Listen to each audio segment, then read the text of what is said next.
And we're live. Good afternoon, episode 14, and this week we have the Pinoy powerhouse, the gentleman of grumpiness. Our special guest Ben joins us this week. I have been so looking forward to him coming on. Good evening. Good evening, sir. Good evening. And as always, good afternoon to my lovely co-host, SoulOhm. How you doing, mate? Oh. You just caught me as I was vaping. Hello. Good afternoon, good evening, and good morning to certain people. What time is it at your end, Ben?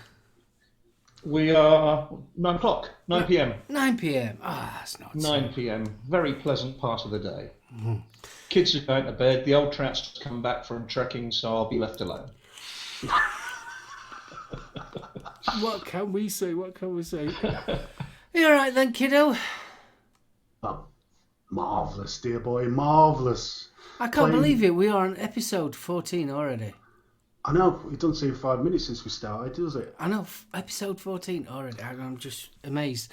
The weather has cooled down a little bit here, hasn't it? No, it's fabulous. It's a lot cooler. It's comfortable, but it's raining. It's peeing it down. Absolutely slinging. He said in his aircon. Admit a comfortable 26 degrees. Aircon. That's what it is outside. It's comfortable 21 here. About 30 outside at 9 o'clock at night.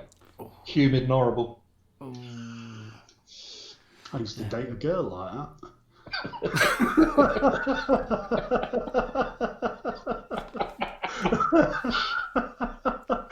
Oh, good afternoon, chap, and good morning and good evening as well, because we've got Labworks in. Hiya, Paul. How you doing, mate? He's a couple of hours ahead of me, I think, isn't he? Yeah, I think he's tickling 10 o'clock. No, it must be 11 or 12 over there. Blimey. I think it's at least a couple of hours ahead of me. We got Bill Richards in, we've got Gav, we got Jake in, Horsham Heating. ID, you're in, mate, you made it. For those who saw it, Voca's posted some gorgeous Matt along setup up this morning.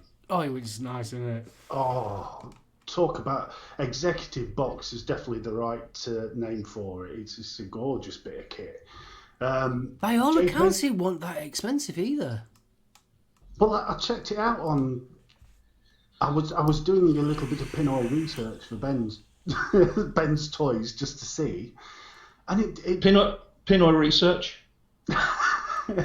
Yes, apparently San Miguel comes from the Philippines. Who knew? And I always thought that was Mexican or somewhere like that. Spanish. Who else we got in? Orions, how you doing, sir?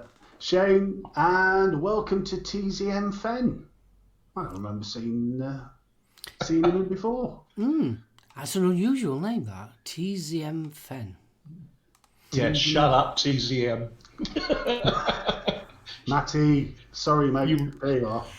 You replaced your parallels with series yet? Yeah, there's a story there. Come on, Ben. Come on, Ben. You're going to have to tell it now. Where is it? Mr. Vocal will like this one. I was preparing this parallel mech to show you guys today. In fact, it was ID Vocal that put me onto that mech. Yeah, he's got the blue one, hasn't he? Yeah, he told me about that mech, but mine arrived before his did because mine came down the road. He's had to go to Dubai or somewhere. But anyway, I was preparing it, ready for the show tonight, listening to Billy Joel, Piano Man, and all the rest of it, and I popped my batteries in series rather than parallel, and it went pop. Yes, so there's parts of an 18650 sitting on my front porch, waiting for me to be brave enough to pick it up and put it in the bin. So the moral of the story is don't listen to Billy Joel. That's what. It's a dangerous thing to do. Bless Yeah, you. I tried to unscrew the atty, but the top cap came off in my hand. So I slid it across the floor, and I took a brisk step backwards, is how I'll put it, and it just went pop. Left it for 5 minutes, picked it up, took it all apart, and stripped it down, and Have you done much damage to the actual mod, or is it just the battery? zero. Oh, that's Zero, good. and it vented. It didn't run away. It was just a pop. Mm. Oh, it's not the first battery I've vented. I must admit. No. I've just got visions of him doing a Kevin Costner. You know, no, it's a bomb. I think that is. I've got to admit, what with me using parallels and series, it's so like it is a thing that you've got to keep an eye on because it's so easy to do. Really. Oh, well, yeah. As I say, it's the second time I've done it. The last time I put parallel in a series. I think, yeah, I put parallel in a series. Oops. And that didn't go pop quite so bad, but the coils caught light. Voca, behave. Voca's comment: men of Grumpy's age shouldn't play with mechs anymore. Well, I'm actually starting to believe that at my age. I think I'm Naughty, not. Voca. I have to be one of the oldest here, I'm sure. Oh, black. Hey, we've got Vic in the house. Good evening, Vic. Is Vic in? Yeah, he's in. Mr. Mullen, sir. I How you know. doing? Mabuhay from the Philippines, Vic. See, Vic wants to see your toys as well. I told you earlier I'm naked from the waist down. I just have my camera. Doesn't do what it did earlier. I hope to God that's not a leather chair. It's going to get messy. I've got a cushion on it. Oh, that's all right. Oh, dear. Stop it. Bless you. Well, see, Paul's here for the toy show. Yeah, that's it. Are we going to kick it Sorry, off I'm just then? Steve, what you got on? Compared to Ben, tap all. I've got as usual, the VK Flash one with the Zeus X on top. And in that, the rather nice Tropic King Maui Mango, sorry. That is getting better. Mm. I'm about 3/4 of the way through the bottle. Picked it up last Sunday, and if I'd known how much the flavour improves with a steep of about a week, I'd have left it. Because now you're getting the orange as well as the mango and the pineapple. Mm. So that's really nice. We've got the MVV with the Mad Dog on top. Going a bit potentiometer with a little horny flavour pineapple in. Ooh. That's rather nice as well. I like the bottle. Yeah, it's an interesting one because I don't know if you can. It's actually not making a mess. Well, like all other chubby gorilla type style bottles do. Yeah, That looks like what we get rubbing alcohol here in that bottle. If we go down 7-Eleven and that's what we get, our rubbing alcohol in. Oh, bless you. And finally, the Smell and Pasito. And in that, I'm running Harkin Bird again with salts, Nick Salts at 10ml. How are you getting on with that rebuild? It's absolutely brilliant. I'm nearly blind. It's a 16mm deck, so it is tiny. But with a little bit of patience, and I found the best way is don't try and pre-bend the coils on it. Leave yourself 2 really long lengths of wire. Yeah? And then just give it a rough bend and then pull it through the post holes with the pliers. It's probably going to knacker the post holes fairly quickly, but it seems to be the best way of doing it. I don't get a short, I don't get any arcs. And as long as I've got the coil settled fairly central, it sets into place lovely. Cool. And the flavour's banging. Ooh. Ooh, it's banging. Banging. It's banging. So I've got to ask, though, on a serious question, what is the battery life like? with some fairly heavy chaining, I'm getting about 4 hours out of it on the mid power setting. Oh, that's good, then. So it's not bad. What's the resistance? Sorry, I don't know whether I missed it. What's the resistance? On the coil? Yeah. That one's coming out at 0.75. Oh, yeah. So 3-4 hours should be good. Yeah. Yeah. Chain vaping. That's good. I didn't think it was too bad, but I mean, it's No, that's all right. good solid flavour all the way through. The only way that you know your battery's run out is because all of a sudden you get nothing. So you don't get... Sorry, I'm looking over the top of my screen because the Formula One's just formation lap starting. My telly's on right behind me screen, but I'm short ass and can't see over the top. Well, if we know we were going to be interrupting your F1. Yeah! We had the same thing last week, so don't start. Oh, bless you. Right, well, if we're going to say Ben's buffet of delight until later.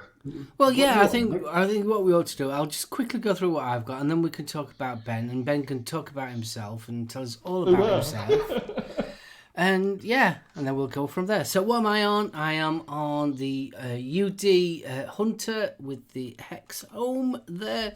Homebrew lemon in that. I've also got the Preco 2 mouth to lung jobby with the Preco mod. In that I have got Simply Donuts raspberry flavour. Very, very simple. I've also got my G100 from Tree of Life mods with the Nano RTA on that. In that one I've got Zap Juice, which is the original, it's the caffeine one. And finally, but not leastly, I'm on the Curling M with the Aspion. Aspion from Joytech. I had to think, do I even vape? Do I even know what I'm doing? So that's what I'm on. Brew-wise, as always, Red Label.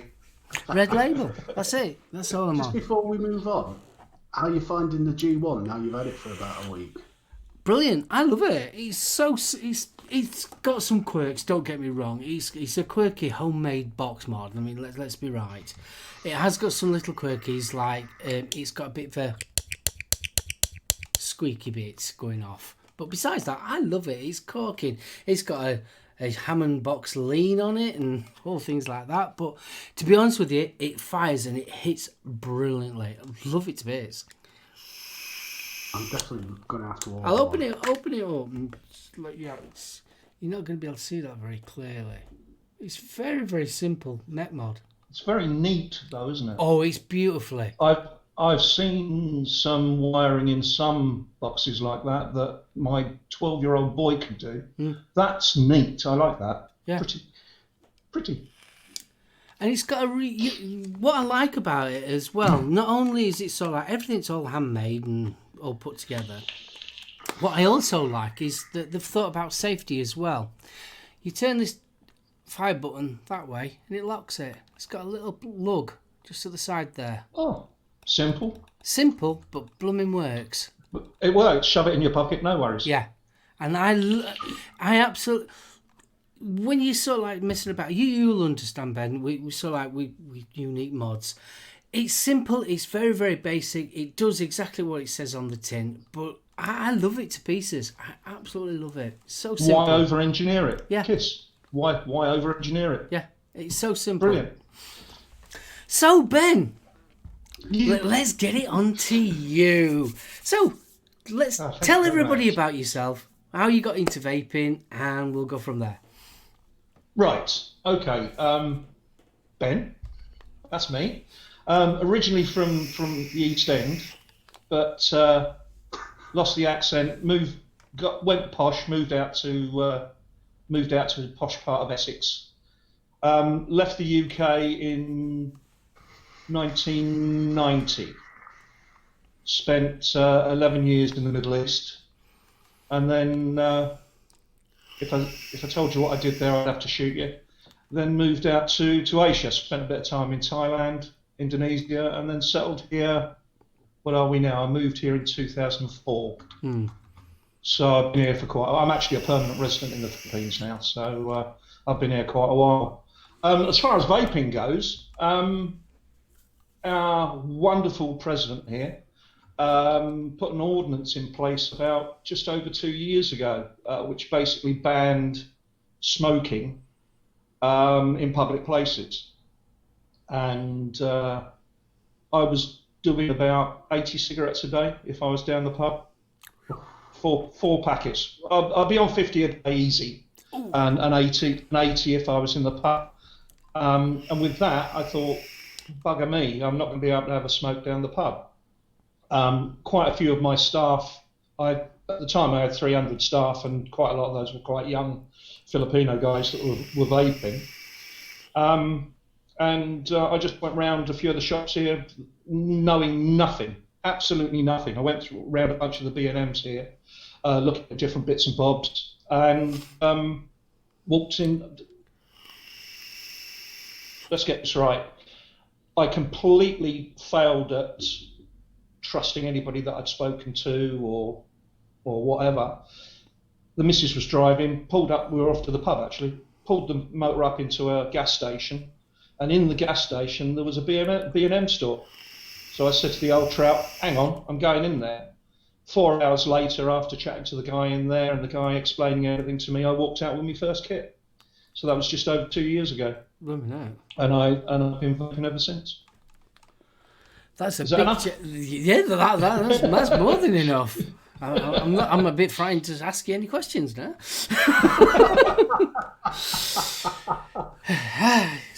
So I'll keep it short next time. So what's it like being on top of 300 Filipino boys? That's what I want to know. I didn't start. I said some of the guys vape. No, I had 300 staff, boys, girls, and those in between. So what was your first setup? And there's a lot of, and there are lots of in betweens here as well. Is it on the shelf there? It's too far away for me to grab. My very first mod was a Minikin Boost. Oh yeah. With what was on top? It was a Cosmonaut. Cosmonaut on top. Nice. And that was my first kit. Just over 2 years ago, everybody was rebuildable. Everybody. There was no pods or anything like that around. Tanks aren't and weren't really a thing here. I mean, you can get most of the tanks that you want here, but rebuilding is mechs and rebuilding is the Filipino way, as it were. So fortunately, I wasn't working at the time, so I was in the shop at the gas station every fucking day, and I just learned everything over about a month. Just sat with the guy in the shop every single day for about a month. That's the way. That was my first setup. That's the way to do it. That was lucky. It was lucky. I wasn't working. So.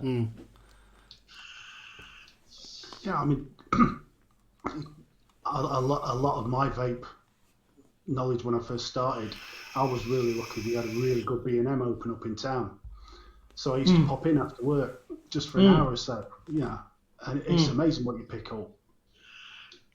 See, when I first started, there wasn't any B&M shops. I had to learn everything off the internet. Everything.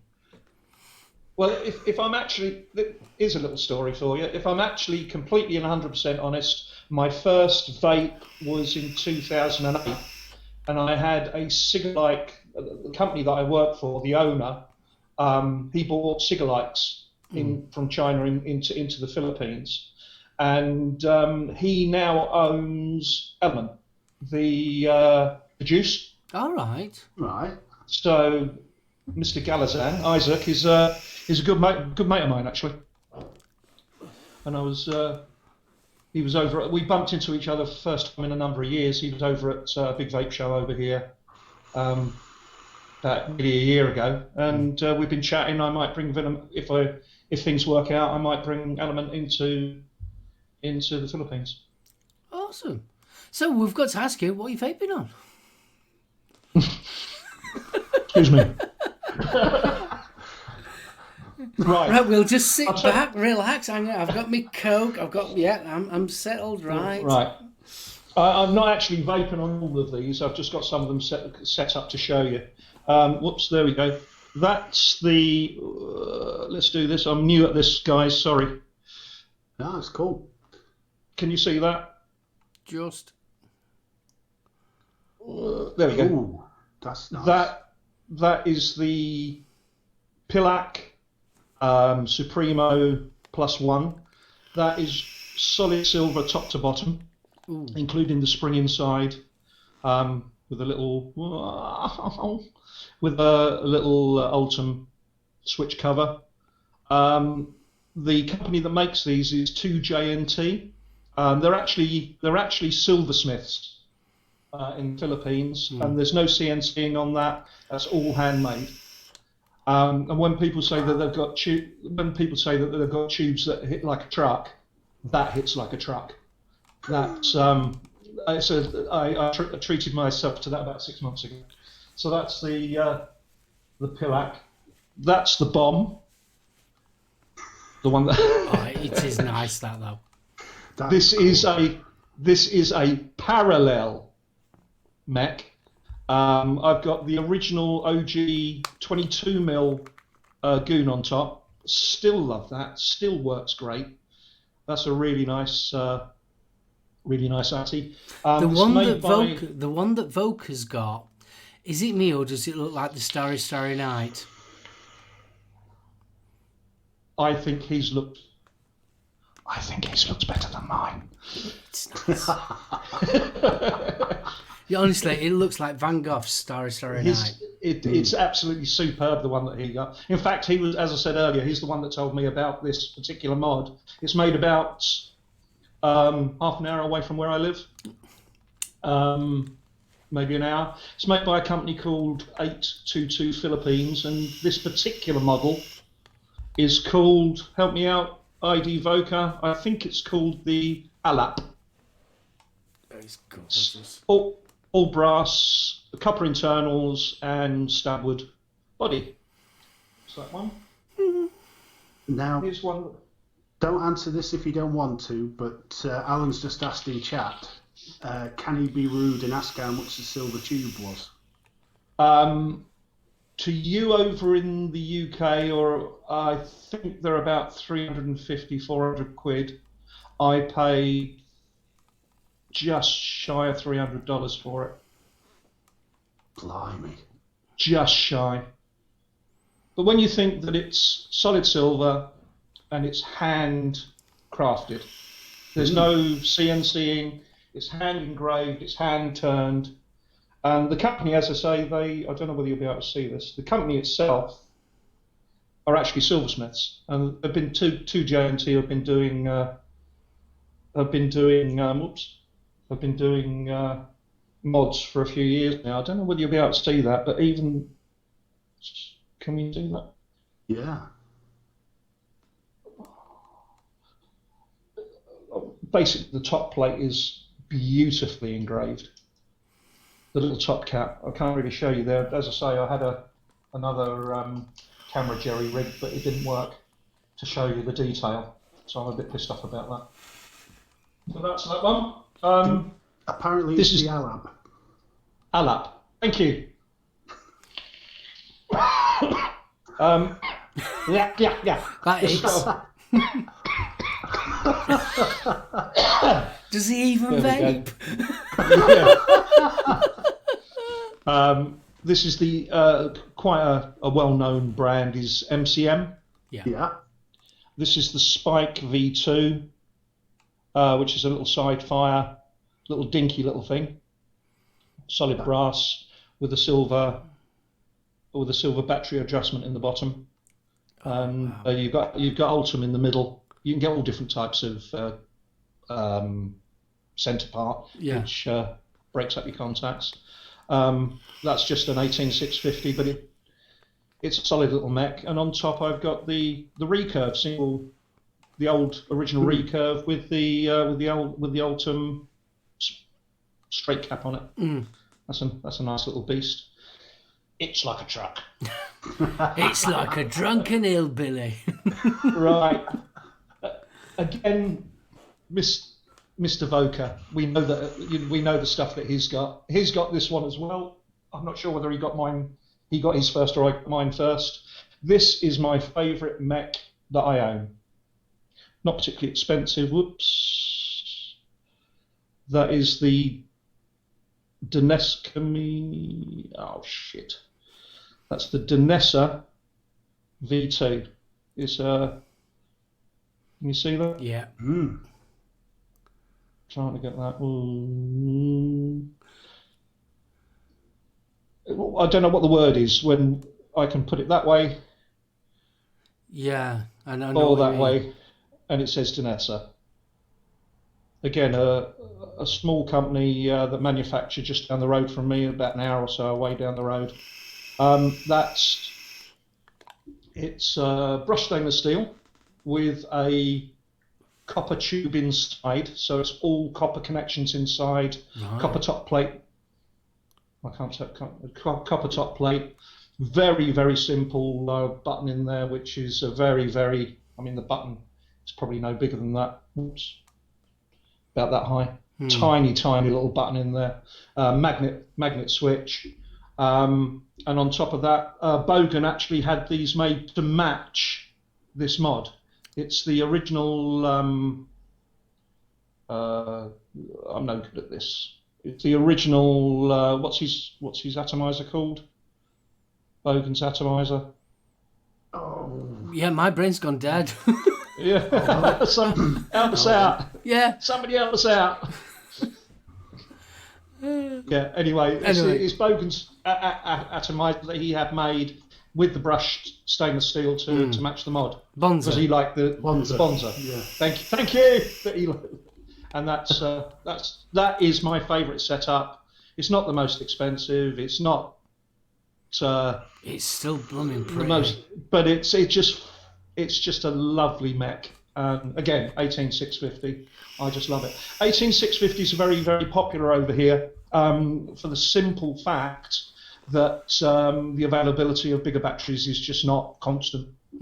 So people tend to stick to the 186. I'll show you a couple in a minute, but to be honest with you, I still prefer. I might be a minority, but I still prefer 18650s on my mechs. I don't know why. I just prefer an 18650 on my mechs. No, I've got a couple of 21700s, and everybody raves about the Samsung and all the rest of it. Yeah, but is it that much of a difference? I don't think so. I personally, certainly not with the S20S's out now. Exactly. They hit nice and hard, and at the end of the day, if it's too much of a hassle to say, oh, I've got to change a battery, I've got to take 2 extra batteries with me, then do you vape? To coin a phrase. Yeah. I like the size. I prefer the form factor and the size of a smaller. Yeah. Of a smaller. I mean, I've got a stacked 21700. But there we go. Let's move on. I do like me 21700 in me Enforcer. That makes, that gives me the best vape for me personally. So yeah, I've got that stacked. It's not very pretty. It hasn't been used for a while. It's my Purge stack piece. Yeah. But yeah, I mean that's the size of that bloody thing. You're not going to take that out. You're not going to take that out with you, are you? Not unless you want to scare somebody, no. Unless you're worried about your own safety, yeah, you could take that out. You're going to mess with me? And it's a vape as well. Oh, hey, missus. Bloody hell. Cover me in sugar and call me a donut.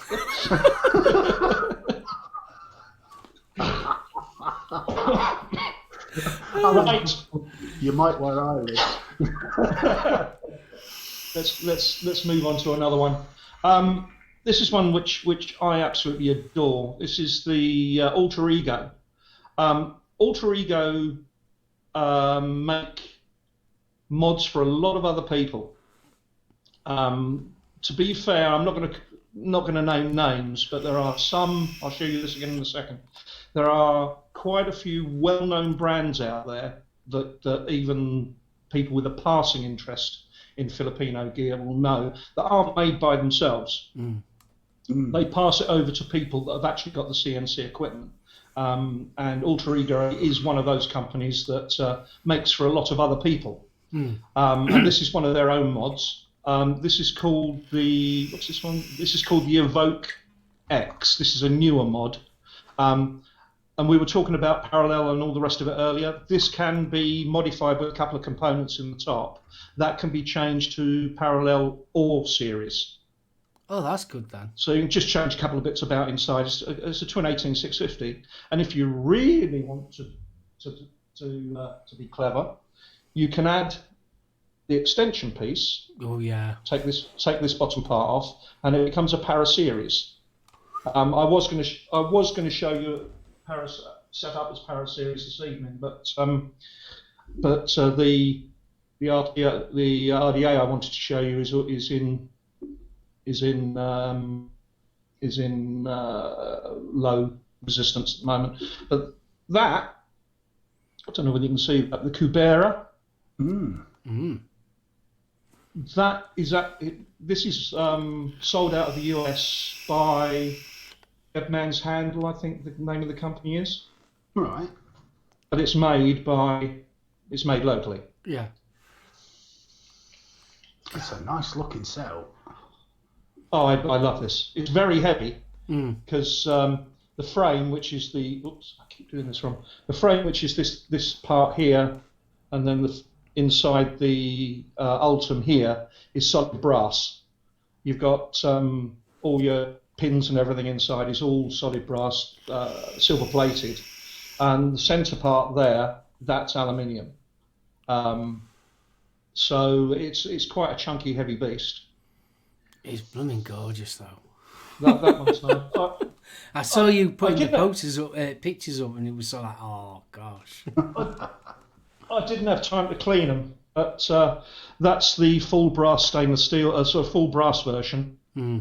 Oh, that's a series mod. That's really heavy. That's a real chunky thing with the goon on top. And this one I actually like a lot, but again I didn't have time to clean it up today. That's the parallel version. Yeah. With a Delrin body and copper at the top and bottom. Yeah, that's the one that I were on about too, wasn't it? That's when this is shiny, it's a really nice mod. That I do like that one a lot. It's hard to keep clean. it's nice when it's patterned. What else have I got for you? I'll give you two more, but these are different. Please, anybody correct me out there if I'm wrong, but there are only two companies here that actually make regulated mods as far as I'm aware. I've not found anybody else recently. But this is made by a company called DPM. It's a little single 18650 squonker with a DNA 75 chip inside. Haven't used it for a while. And the atomizer on there is a little tiny batch. I suppose you call it high end. Septum Project NVIDIA RDA. It's a single coil 22 with little bits you put inside to change the. Don't know whether I can show you. Don't know whether you can. Whoops, let's go up. Don't know whether you can see that. Right at 12 o'clock and 6 o'clock. Can we see that? Can you see that? 12 o'clock and 6 o'clock, there are two little inserts that are made out. You just lift those out and drop new ones in. You just change the size of the airflow inserts. Oh, nice one. So you can. There's about 6 or 7 different pairs you can buy, and you can go from a really tight mouth to lung, all the way up to something that's really, that's direct to lung. But I've got a restricted DL, which is my favourite. Vaping that. So and another thing about that, again, it's pretty much handmade. It looks like a bar of soap as far as I'm concerned, but that white Del is wipe that on your butt a few times while you're having a shower, and you get that little curve in it. that white Del ring is hand sanded. Right. That's not machined; it's just hand sanded. And I liked it because it's just the artisan side of it is, you know. And then lastly, I'm not going to show you any more after this. I've got about half a dozen that I'm vaping on in front of me. This is brand new. This is the new Vicious Ant Omega Club. Oh, look at that. All in one. DNA 75 in a single, 18650. So what you've got in there is in this top, whoops, I keep doing this back to front. In the top section here where my finger's pointing underneath the drip tip, there's a sunken RDA that sits inside the body. Right. Then you've got the squonk section under there, the battery and the chip section there. I mean, it's a bit gimmicky, to be fair. But I just like the all-in-one profile. It's pretty small as well. I mean, it's a shame that it hasn't got the same design on the back. On the back, yeah. That's the 21700. Yeah. The Spade 18650 was plain like this, but yeah, when I pulled it out of the box, I was actually the first person outside of the company to get one. Really? They dropped on the 4th of July, and mine was put on a motorbike, and it was with me within about 3 or 4 hours. But yeah, that's I suppose that's my pride and joy at the moment, just because it's a bit different. You know, it's a beautiful finish. It's gorgeous, absolutely gorgeous. That. Yeah. So that's what I'll show you today. If there's another day, then I can show you some more. I didn't want to take the whole show up with all my gear. Oh, we don't mind. Yeah. Not a problem at all, mate. We don't mind. All right. He's pawned this for us. There you go. Just to give you an idea, that's the 21700 Spade Mech by Vicious Ant, and that's got the new Apex single coil RDA on top, and then that's how the size of it. Yeah. Oops. That's the size of it comparatively. I don't know which one I like more. I know. So you know, in the morning, thing is though, Steve, you know, in the morning, and you know how you get people that sort of like, I don't know what I'm going to wear. We'd be like that, wouldn't we? What am I going to take to me? What am I going to vape today? Do I know? No, I like, yeah, but we slumming. You've got some serious mods there, dude. I've normally got about 7 or 8 of them on the go at any time anyway. So I think I'm worse than Vic. I chain vape probably 80, 90 mil a day. If I'm not talking, you know. If I wasn't at work, I'd be with you, mate. Yeah. And the biggest issue I've got is that I tend to get vapor sun. So by having 6 or 7 different flavours on the go, keeps it fresh. Keep flavour breaks and stuff. Oh, that's what I'll do for you. Well, I'll show you some of just some of the flavours. Obviously, Philippine juice manufacturing is a huge thing here, and it's dirt cheap. It's dirt cheap. If you think 65 pesos, Filipino pesos is a pound. Yeah. Or 50, call it 50. It's about 52 or 53. Is $1. So something like that. I'll call this a premium. That one is a very strange flavour that I actually quite like. It's milk tea RY4. Okay. There are strange people over here when it comes to flavour profiles. That's 60 mil, and I will pay for when we say premium over here, it means it's been made in a lab, a proper lab, as opposed to a kitchen or a bathtub, and we'll pay about 350 pesos, so about £5. Yeah. Yeah, hold on. You said 60, a little didn't bit you? more. Yeah. So About $5. Yeah.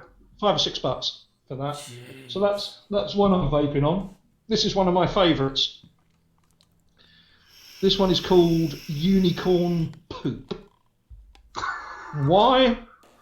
I don't know, but I tell you why I like this. You two guys are somewhat younger than me, but you're still old enough. If you remember the ice cream van that used to come around when we were kids, before Mr. Whippy, yeah, when you had the yellowish ice cream that they used to use a spoon to put it on, it wasn't rounded, it was all angles. So they cut it out of the bottom.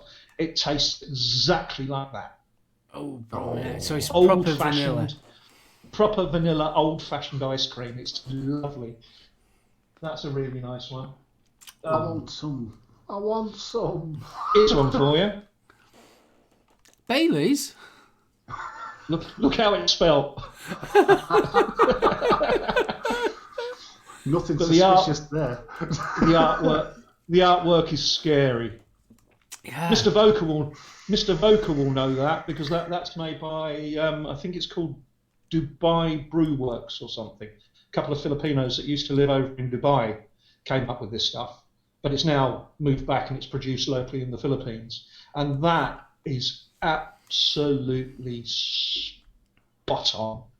If you like a Bailey's, that is spot on. Oh, that one, Dr. Dre's. I don't know. Dr. Dre's. That is like a freezing cold Dr. Pepper. Right. Ooh. But the Dr. Pepper flavour is punching through. So it's not all colada or menthol in your mouth. It's just ice cold Dr. Pepper. Ooh. The only problem with that, I go through bottles of this stuff. I absolutely adore it. The problem with that stuff is it ruins everything flavour-wise because it's so strong. It just, anything else that you're vaping, and especially if you put it in a skunk bottle, which I'll never do again, is you can't get the flavour out of the skunk bottle. It's a really, I don't know whether it's flavour profile or any of the lab works might be able to tell us whether there's something in there. But there's something in there that's just so pervasive into your plastic, into your wick, and I mean, I can put my RDA through a ultrasonic. I can still taste it afterwards. I just got a quick question for you, Ben, from Orion Braces. Can you repeat the name of the company for the silver tube mod? His pen's hovering. Yeah. Who's asking for that? ID Voca has put it up there. It's 2, as in number 2, JNT. 2JNT is the name of the company.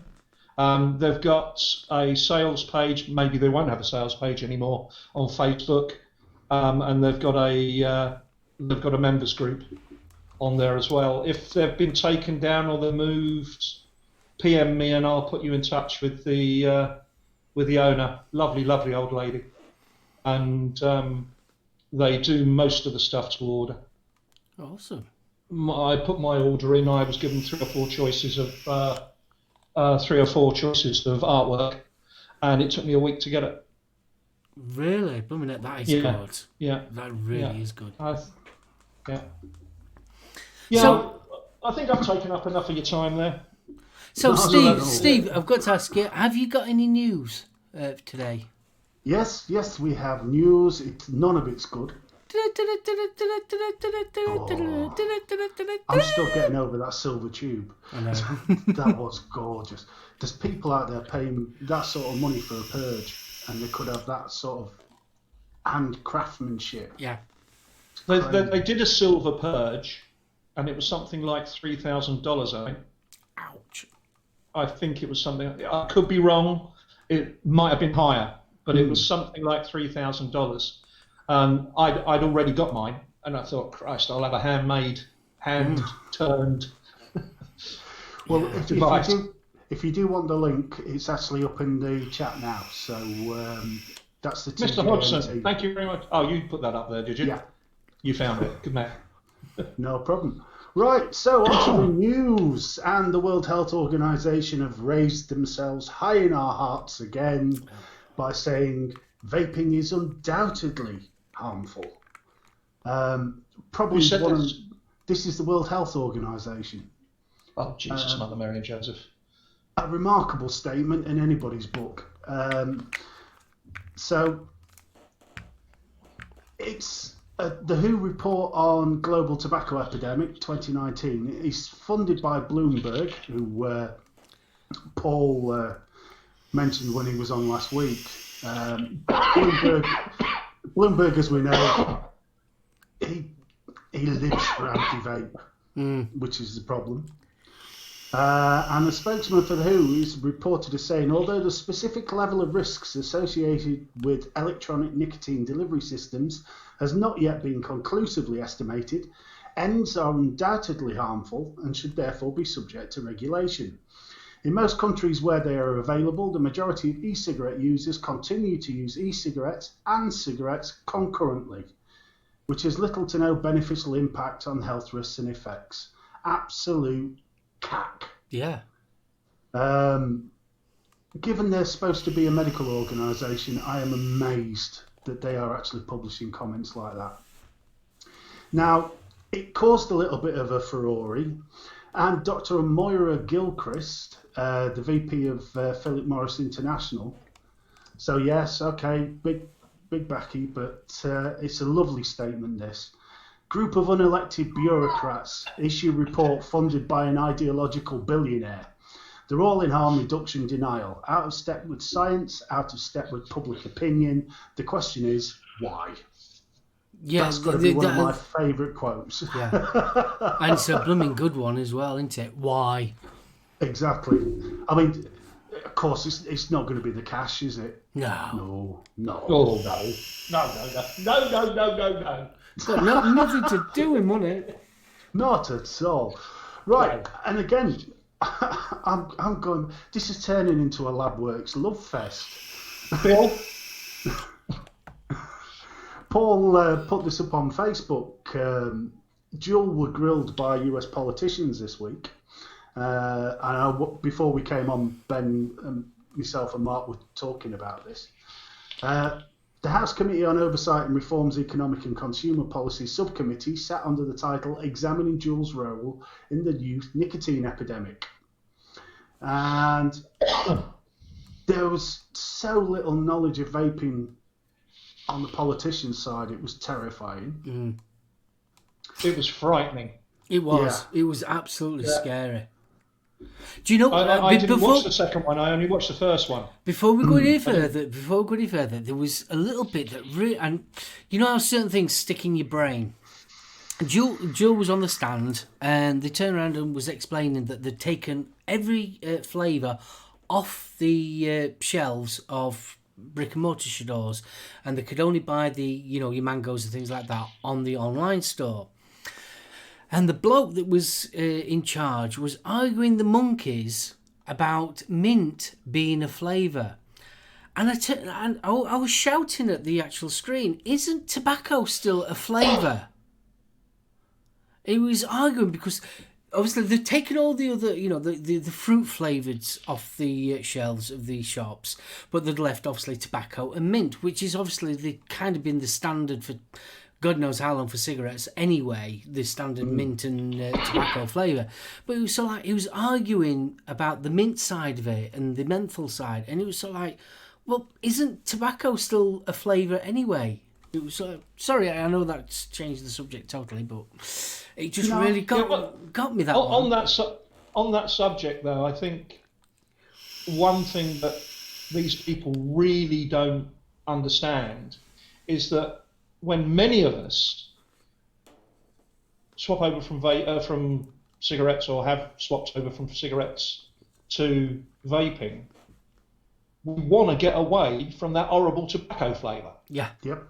We want to get away from tobacco. We're looking for flavours. Personally, when I swapped over, I used I haven't got it here, I still vape it. I use a caramel tobacco and put a little bit of menthol in it because I used to smoke menthol cigarettes.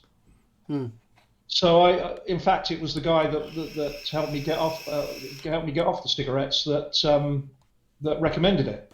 So the first 2 weeks, I was vaping exactly what I was smoking, or very, very similar to what I was smoking. Then he sort of said, well, how about trying this? How about trying this? And how about trying this?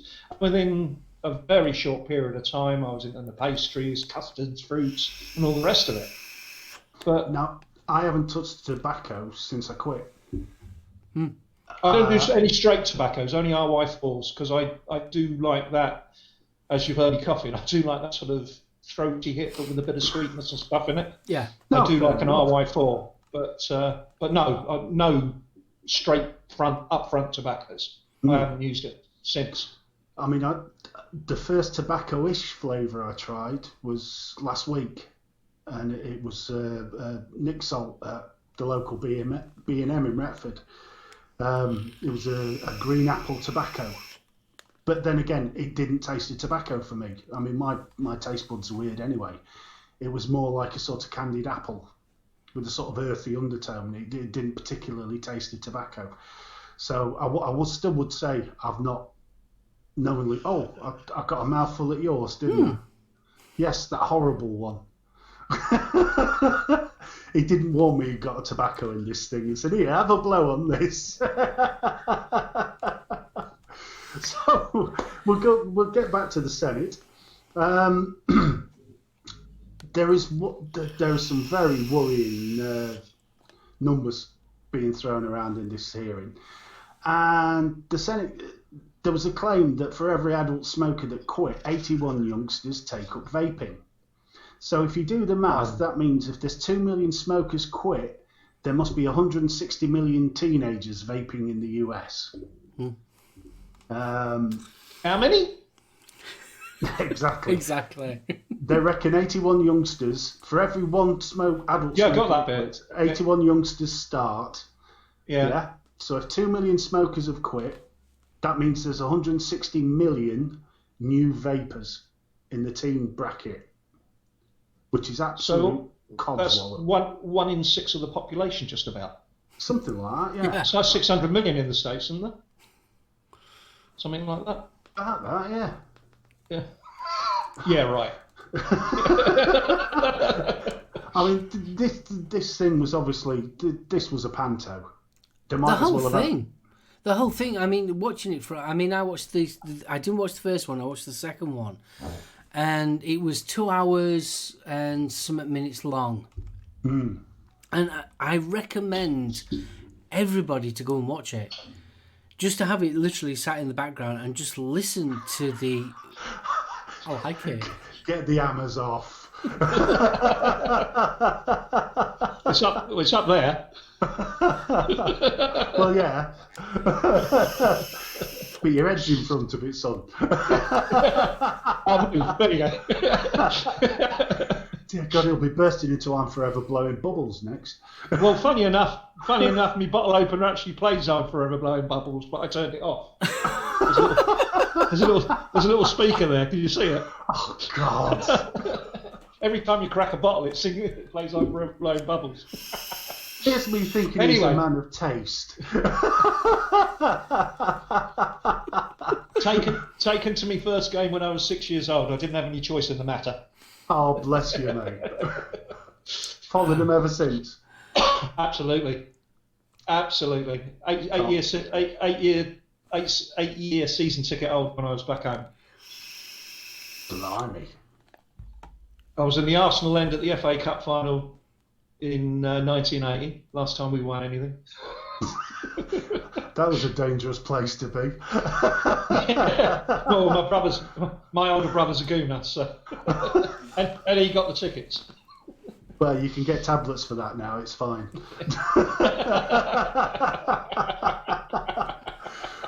Right. So we'll move away from the Anyway, American. Yes, moving on. news. Moving on swiftly. Moving away I'm from sorry. America, let's head to India. Now, I've been reporting over the last few weeks, it's looking more and more likely like an overall ban in India. The Indian government has been slowly ramping up for this. And Dr. Bharat Gopal, senior pulmonologist and director of the National Chest Centre, has asked that politicians must meet with everyone involved before finalising the decision. He states, a lot of my patients want to quit, but would fail with standards tools of smoking cessation. Do I have something to at least reduce their harm?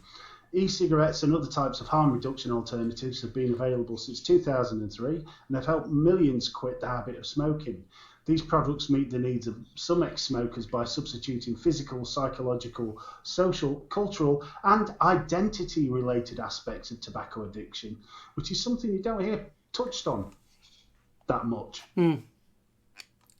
Much scientific evidence is available for them, but surprisingly our Indian patients are kept away from these due to the prevailing laws. And he also adds, the important aspect is to bust the myth that these are the same as cigarettes. It's the elimination of combustion which is important. It is imperative that all stakeholders sit together and formulate policies as a way forward to benefit our patients in reducing risk and leading a healthier life. Amen. If only more people were saying that in various countries. Yeah. You know, absolutely. That must have taken some real guts to throw that in as well, given how anti-vape the current government is. Absolutely crazy. Now, Facebook. We talked about this on Thursday. They've tightened the rules up. This morning, thanks to Ben, was checking out MeWe. And I've started to notice that more and more groups are moving across. Phoenix Vapes has gone across this morning. Daz Fowler's set up the group on MeWe. He also set it up on home page, but I think there's maybe an issue with people getting added to groups that they didn't necessarily want to join. So, being ignorant, what's MeWe? MeWe is very, very similar to Facebook, but the actual usage As it was a long time ago. Yeah. It's a bit Wild West. You will find adult content on there. Porn, lots of porn. Funny enough, on that subject, MeWe stated that when Tumblr kicked all their porn off a few months ago, that they got a massive spike in uptick in members and all the rest of it. But they've also said today they are noticing vapors join en masse on today. So we're making an impact on MeWe. Well, I mean, to be fair, the porn is fairly well hidden. You would have to go really, really looking for it. Maybe I've looked very hard then. I'm impressed. Took me an hour.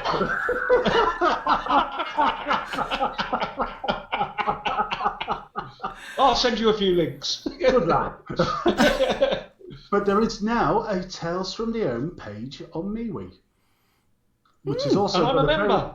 You are, sir. I'm not even joined yet. Daz Fowler, Unformed Ruby, and Ben were the first three to join the MeWe group.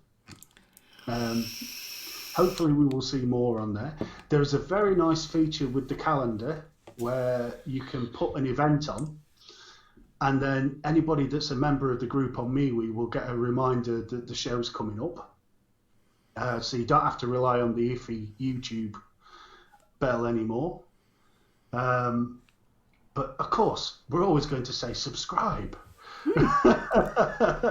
Get yourself over to the home service if you've not done it and subscribe. So is MeWe on the Play Store then? MeWe's on the Play Store. You can download the app. It's also available on PCs at www.mewe.com. It's a bit confusing at first because everybody's got so trained into the way that Facebook's interface is. But once you get your head around it, it's actually a lot simpler. It's a really nice interface. Even at my age, I worked it out in a very, very short period of time. It's really easy to use. It's like Facebook was about 5 years ago. Yeah. But the most important thing is it's stable. It works. Yeah. I think it's been around a couple of years, to be fair.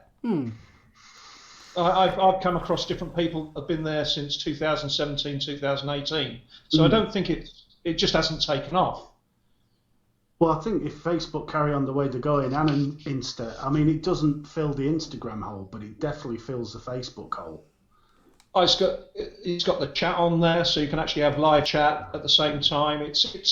You can post all your porn pictures, and when I say porn, I mean porn pictures. It works. I'm glad you held the mod up then, Ben. Yeah, well, there's group chats. You can have individual chat. I did notice that instead of having an app like Messenger, they actually charge for person to person. It's an add-on for about $1.99, something like that. Oh, I didn't see that. I just saw the group chat. That's free. Yeah, the group chat's free. And the good thing about the group chat is you can toggle it on and off. So if you're in the middle of a conversation and you want to get the updates, you'll get the notifications. But if there's a conversation going on that you're not interested in, you can actually toggle that off and not be bothered by it, which I thought was quite clever. Yeah, good stuff. Labworks has just mentioned one of the groups that's available on there, Who Are Vapers. Now, Phoenix Vapes is also on there. I'm in that group. You are, indeed, as is Mark and myself. Right. Run by the lovely Daz, Mr. Fowler. I'm going to have to... do you know something? I feel left out here. I have not even got it. And I'm on there and I don't even know I'm on there. A lot of Filipino groups on there have gone over in the last 48 hours because we've got other stuff happening here as well right now. So, in the last 48 hours, there's a lot of Filipino groups. 2JNT, for whoever is asking, is not on there yet. But a lot of the other Met groups and other small groups are moving over. So Hi, Lethal, that's fishing on the pond. It's a genuine migration. I don't think it's a fad. No, well, I mean, let's face it. I mean, considering what Facebook and Instagram are doing, I think it was inevitable. To be fair, so this is why I was asking earlier. Where's it hosted? Because I mean, they're allowing all the Facebooky stuff. Sorry, they're allowing all the vaping stuff. There's obviously adult content, as perhaps we should call it. That's over there. I thought maybe it wasn't US, but you say it is, Steve. Well, that's one comment I saw. Here we go. MeWe is located... It's an American online social media, social networking service company based in Culver City, California. So it is in the mainland states. Wow. I thought it would be offshore, but no, it's there. Founded by Mark Weinstein in 2012. Hi, Julie. There you go. Huggles from the bedpost. Oh, yeah. You've got Rufus all in that big brass bed, Julie. I mean, it's not just us three lads on screen, there's the rest of chat as well. It could get a bit crowded. Ding dong. Fogsy, I'm not at the back. I forgot who was. You'll know, Steve. Who was that? Ding dong. There's the bloke with the little tiny moustache, wasn't it? Yes, Philip. He was in the Centrinians and all the rest of it. Yeah, he was. Ding dong. Forgot his name. Ding dong, yes. Leslie Phillips. Yeah, that's it. That's Leslie Phillips. Well, it's put a smile on her face at least, bless her. No, that works. What worries me is he's already getting prepared for losing his eyesight. The glasses are on.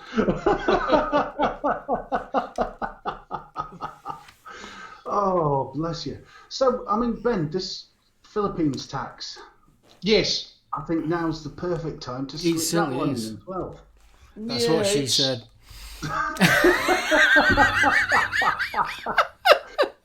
Stop it! Yeah. Ever since the tobacco ban or public smoking ban a couple of years ago, the Philippines introduced a sin tax. We saw the average price of a packet of cigarettes go up from about $1 to towards $2 a packet of 20. So they're still dirt cheap over here. Tobacco's grown here. Marlboro makes cigarettes for the whole region here. So they're still relatively cheap. They've now decided that they need a little bit more tax. And at the same time, they said, right, now we're going to have some money out of the vape industry. It's not a silly amount, and it is going to be stepped over the next 2 or 3 years. I think last time I read, because these things change all the time over here, last time I read it's going to start introducing it in 2020, and we're going to see like $1 go onto a bottle of 60ml juice. And there's going to be a small percentage going onto hardware and stuff, but not. You got to remember that it's not the richest country in the world over here, so the tax has got to be relative to income and all the rest of it. For me, it's so what. It will affect lower income Filipinos, definitely, and they're kicking up a stink about it, but. You know, I've said, hey, look, do you want it banned or do you want to pay a bit more for it? Yeah. So I think it's reasonable. Also, because there is a lot of shitty juice here, a lot of shitty juice, and I think people aren't going to. Oh, sorry about language on your show. I know you don't like the naughty words. Poor quality. Shit is fine. There's a lot of poor quality juice here, and I think some of that will start getting pushed out of the market because people know that it's not the best, and they're not going to pay more for it. Can you give us a can you give us a rough description of what is vaping? How's the health of vaping in the Philippines compared to how in the rest of the country? Just to give people an idea, is it quite popular? Or is it very restrictive, like we are in this country or in America? What is the state? Massive. It's massive. It's massive. It's massive. Vaping's been here for a long, long time. Hardware's been produced here. And until not so long ago, it was mech, because that's what people were making here. As I say, from my understanding, and I'm willing to be corrected on it, I think there's only the two companies, DPM and Vicious Hand, that make regulated mods here. So it's all guys holding a bit of brass between their bare feet, routing it out and making tubes and stuff. So from that side of it, you go to any of the vape. There was a vape show on this afternoon. I didn't actually go because we've obviously got this event this evening, and I would have got rat-arsed if I'd gone. But you would have seen hundreds and hundreds of younger vapors with their cheaper Filipino brass tubes, tripping away and vaping at 0.05, 0.06 like idiots, but very, very much cloud. That is history. The place in the last year has been flooded with pods. Right. Absolutely flooded. For the reason it's cheap. We'll pay $20-$30 for a Nord or whatever else is out there, and people are buying them up in droves. It's really because it's cheap. It's popular. The regulated stuff, you can get all the Chinese stuff here. It all we're obviously very close to China. There is a little bit of legislation around it for people to bring it in. That's changing dramatically in 3 months' time. I'll explain that if we have another slot for it later. But that's changing dramatically. So, yeah, historically, mech. Now a lot of pods. I can walk out my front door here, and within a mile, even for an old fart like me, there's 7 B&M stores that I can walk to. Really, blooming heck! Within a mile, and I'm in the middle of nowhere. I'm right outside of. I'm in what's called Metro Manila. I'm about half an hour south of the airport. I mean, Manila's a huge sprawling city, but I'm in the burbs. You go into town, and there's a B&M on every street corner. It's huge, huge. And vape lounges. I think I was speaking to somebody in chat a few weeks ago. Vape lounges are massive here. People just go along to them, hang out. Different because in all the B&Ms here, there's testers. So, you know, guys walk in and they'll sit there, try this one. They'll take a bottle of whiskey in with them, sit down, have a chat, get a few noodles in, have a chat. And, you know, it's almost like going to the pub. You know, you go in, there'll be 5, 10, 15, 20 people in there just nattering about vape and anything else. The community is it's huge. It's huge. Yeah. So the vape lounge,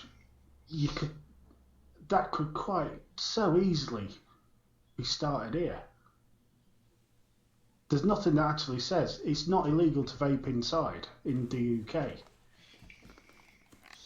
So if you wanted to, you know, set that sort of thing up, it'd never take off. I couldn't see it, but I don't think there's enough. There'd be enough people actually vaping for it to be viable as a business, but it'd be something I'd love to see. What about you, Mark? Oh yeah, definitely. I mean, a vape lounge proper. But I mean, there are shops that sort of like have a semi-vape lounge, don't they? I mean, I've seen quite a few of them, but they're never exactly full of people and things like that. There's only one or two. I mean, I'm thinking sort of. Oh, there you go. Paul's just said it would take off if it was done right. Yeah. I suppose if you did it as a private club sort of thing. I'd love to get one going, you know, like a coffee shop, you know, where you could buy a few beers and have a vape and things like that. I think that'd be awesome. Oh, God, yeah. All you need is somebody that's an ex-chef making the coffees and sandwiches for you. Vic, you've clearly been here. Yes, it is. Vic said, it's Jesus! Metro Manila is an oven in the summer. Tell me about it. Tell me about it. Yeah, but it's high humidity and all, isn't it? Oh, and the smog. They're worried about cigarettes and vaping. I can see the skyline of Manila if I just go out and up a hill, local, and there's constantly just a cover of smog there. Because there's no MOT or anything here, and you've got buses that are belching out black smoke, clogging up all the roads. I mean, they say you lose 5 or 6 years of your life living in Manila. Really? Because of the pollution. It's horrible. Vic's last comment will probably mean more to you, Ben. Been there 3 times. His mum's from Baguio. Oh, Baguio's gorgeous. It's right. It's like Europe of the Philippines. It's right up in the hills. They grow strawberries and everything else up there. Baguio is probably my favourite place in the Philippines. It's gorgeous. It's cool.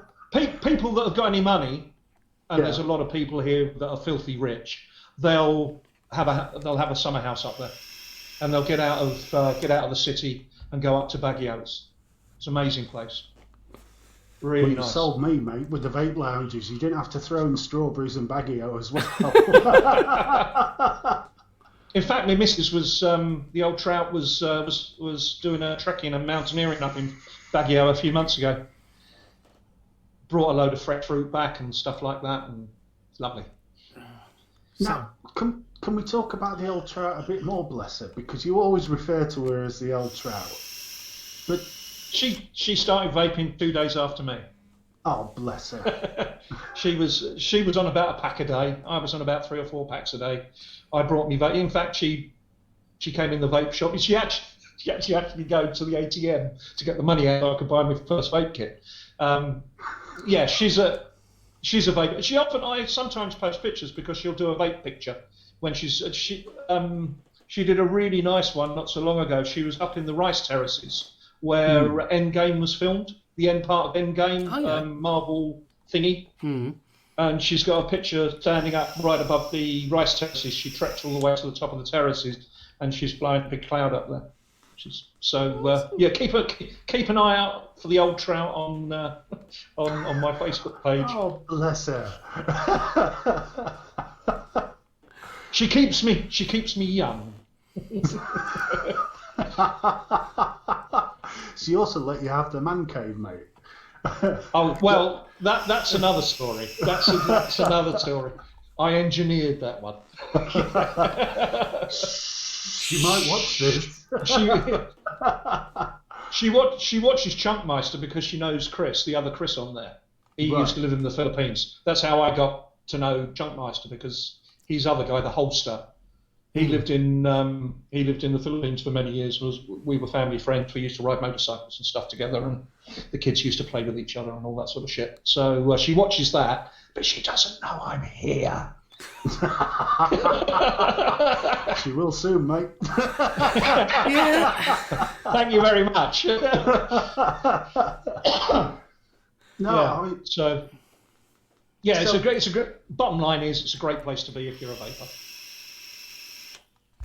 Look, that's going to be after a serious bro trip. That. I was just thinking the same thing. Hey, I'll be back in. Come over and stay with Vic. Oh God, Vic and Mark together? No. Why? No, because you two swines had me chuckling like mad at that expo. You were only together 5 minutes. I know at the right time of year, you can get a ticket over here, a return ticket for £700. It's a 14-hour flight. You normally have about a 3-hour layover in either Dubai or Abu Dhabi. And once you're here, it's just cheap chips. It is so cheap. Bottle of beer in a pub, the most you'll pay for that is $2.50. God, Bennett. If you buy it from the 7-Eleven, it's 50 cents.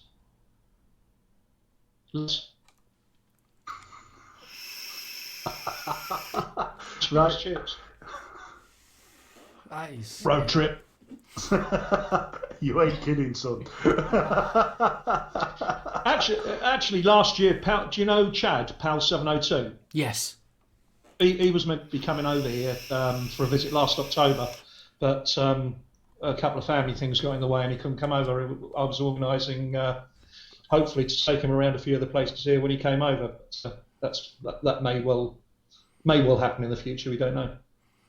But well worth it. I mean, where I am, as I say, I'm south of the airport, and within half an hour to an hour, there's a bunch of industrial estates and at least 4 or 5 mod manufacturers within an hour of me. Have you seen Gutab? Have you ever come across Gutab mods? No.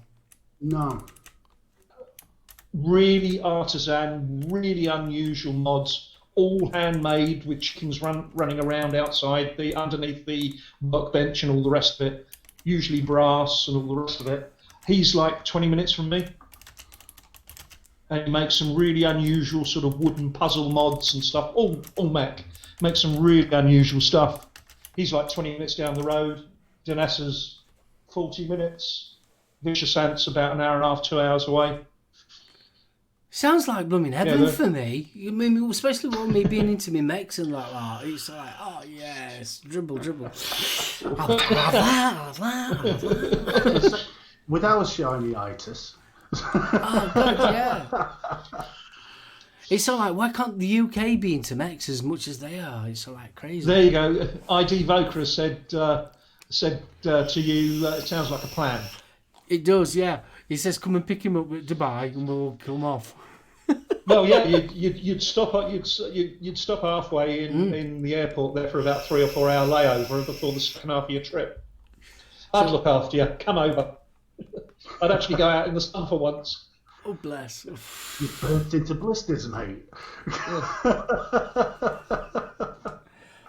Bless you.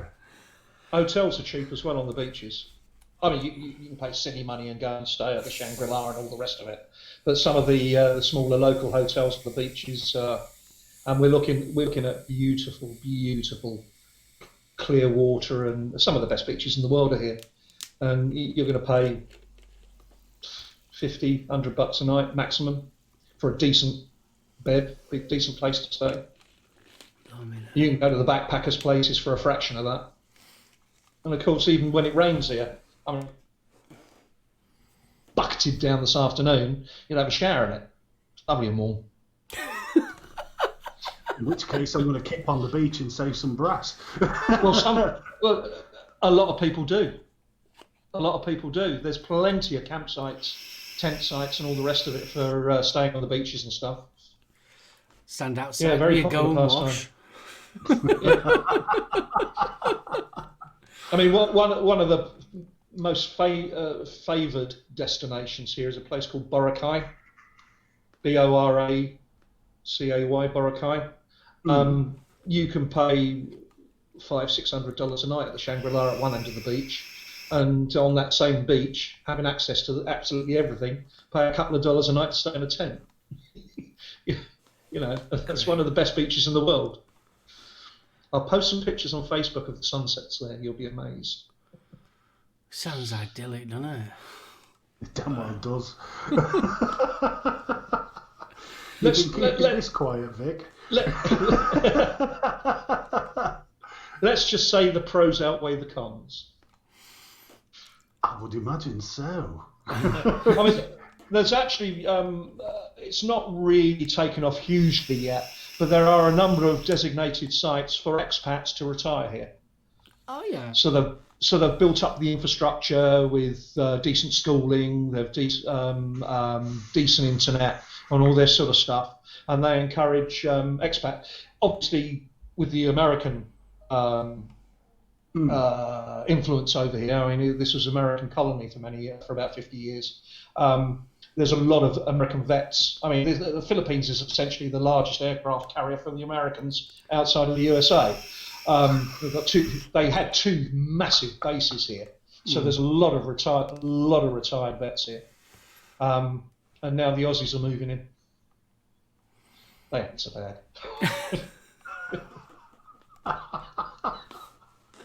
Play nice, Ben. Yeah, so I have to. There's more of them than there are of us. I mean,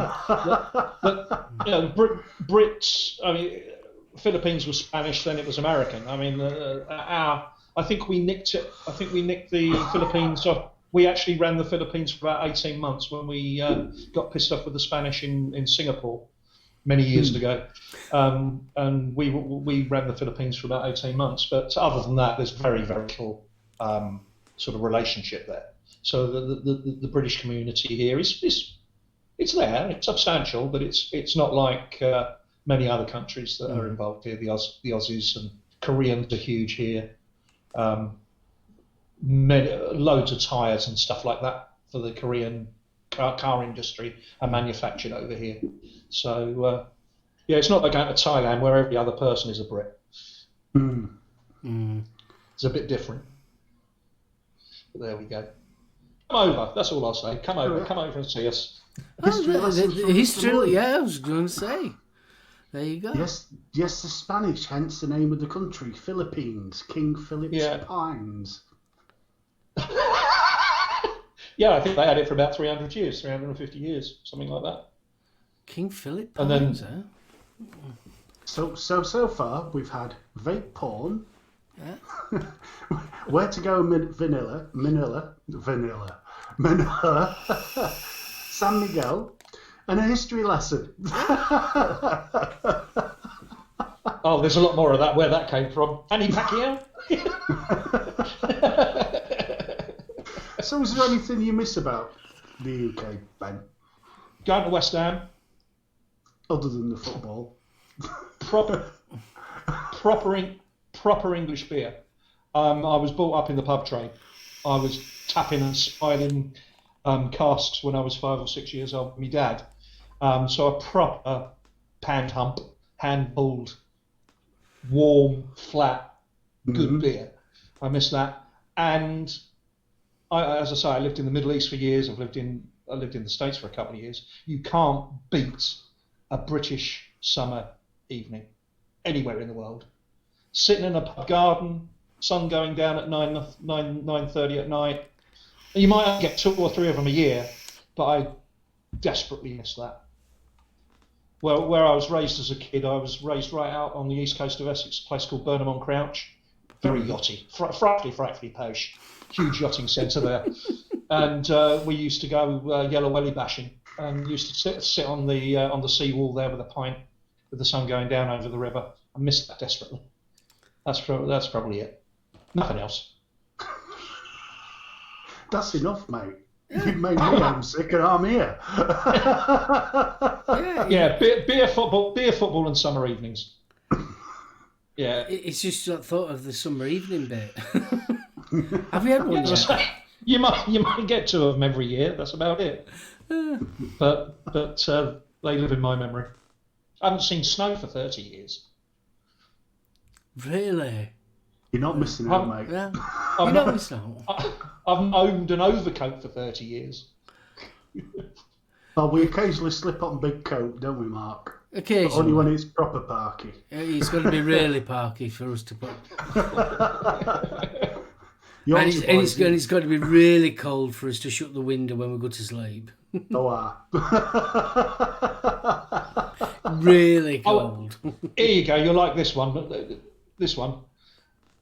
The Philippines celebrates, because they're 98% Roman Catholic here. They start celebrating Christmas, or the Christmas season, on the 1st of September. So you go into the malls, go to the bars, Christmas decorations are up from the 1st of September. So I have to listen to Frosty the Effing Snowman for 3 months. It's kind of getting that way here as well. Morrison's been doing that for 2 years over here anyway, Ben, trust me. Yeah. Oh, really? Yeah, it is kind of that way. You got Frosty the Snowman playing in the mall, and then we step outside. It's 32 degrees, clear blue skies with the palm trees swaying in the sun. It's not Christmas at all. It doesn't get Christmassy here, not at all. So yes, I miss Christmas. There you go, a proper Christmas. Dark by 3 o'clock and Gran asleep on edge at sofa. Dad and the dog farting. Yeah. Oh, there you go. Yep, the Philippines dissolved Christmas celebrations before Advent took over and became the official start of the Christmas season. Pre-Vatican formation 2 in the 60s. Sorry, Reformation. It's just education, this, isn't it?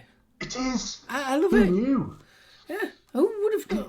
San Miguel gin is great. You're having a laugh, aren't you? You're having a bubble. Oh, dear. Battery acid. It's fucking horrible.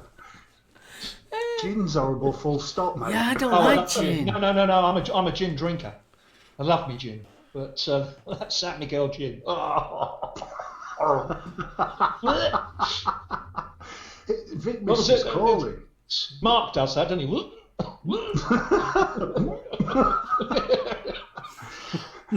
have been a teacher with all this. Do what? Vic should have been a teacher with all these facts. When you over next, Vic? I think he mentioned recently the last time he was over here was for the centenary celebrations, about 2000, wasn't he? About 18 years ago. I think I'd he said. imagine there's been some serious changes to Manila since then, hasn't there? Nah, not really. Really?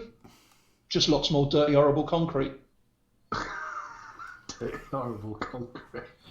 I mean, this is the thing. Manila's Bridges falling down, mate. Sorry, I was going to say bridges falling down, built out of Chinese steel, and yeah, horrible. Literally. So flooding.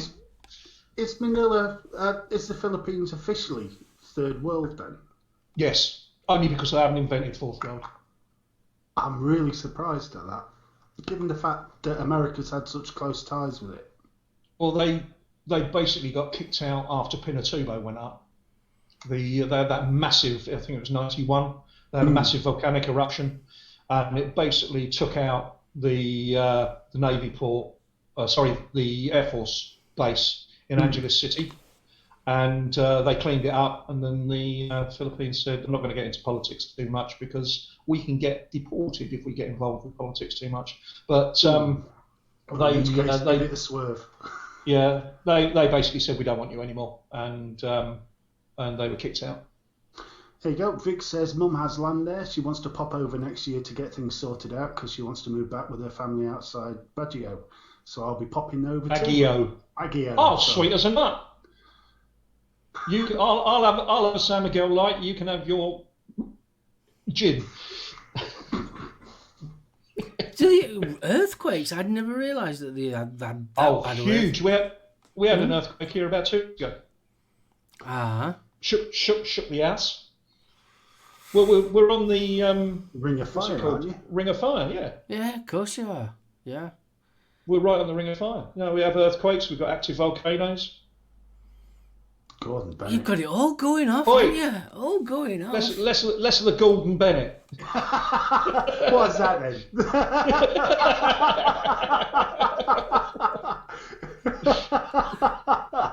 Bless you. Oh, Rachel's just said she's currently watching the show with the gin and tonic. I thought you were... Good girl. I thought she was going out with Mum and Dad. Don't forget the hurricanes. Just focus and put the happy Typhoons. Oh, yes.